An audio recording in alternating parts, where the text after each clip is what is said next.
మొదటగా ఈ వీడియోలో మనం భగవద్గీత అధ్యాయము 7 శ్లోకము 5ను పరిశీలిద్దాం. గత శ్లోకంలో శ్రీకృష్ణుడు తన భౌతికమైన అపర ప్రకృతి గురించి వివరించారు. ఇప్పుడు అర్జునుడిని ఓ మహాబాహో అని సంబోధిస్తూ తన ఉన్నతమైన పరాప్రకృతి గురించి చెప్పబోతున్నారు. మొదటగా ఈ పవిత్ర శ్లోకాన్ని భక్తితో విందాం.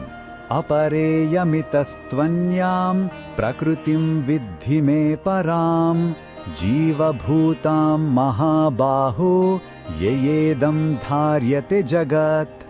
ఈ శ్లోకం అర్థమేమిటంటే, అర్జున, నేను ఇంతకు ముందు చెప్పిన భూమి, నీరు, అగ్ని వంటి 8 తత్వాలు నా అపర ప్రకృతి, అంటే నా భౌతికమైన జడమైన శక్తి. కాని దీనికంటే భిన్నమైన ఉన్నతమైన నా మరొక ప్రకృతిని తెలుసుకో, అదే జీవశక్తి.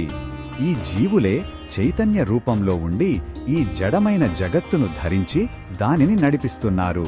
అంటే ఈ భౌతిక ప్రపంచం ఒక యంత్రం లాంటిదైతే దానిని నడిపే చైతన్యం జీవుడే. ఆ జీవుడు కూడా భగవంతుని శక్తే.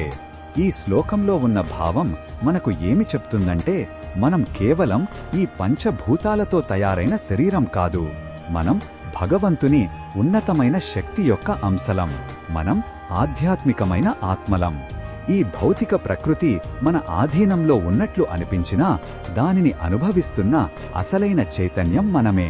మన నిజ స్వరూపం జడమైనది కాదు, చైతన్యమంతమైనది మరియు దివ్యమైనది అనే సత్యాన్ని ఈ శ్లోకం మనకు గుర్తుచేస్తుంది.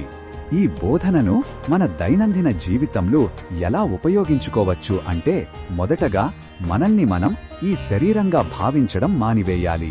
మన నిజమైన గుర్తింపు ఆత్మ అని తెలుసుకున్నప్పుడు శారీరకమైన కష్టాలు, సుఖాలు మనల్ని అంతగా ప్రభావితం చేయవు.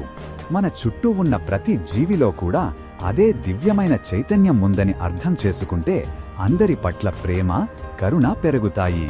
మన శక్తిని కేవలం భౌతికమైన సుఖాల కోసం కాకుండా మన ఆధ్యాత్మిక ఎదుగుదలకు ఉపయోగించుకోవాలి.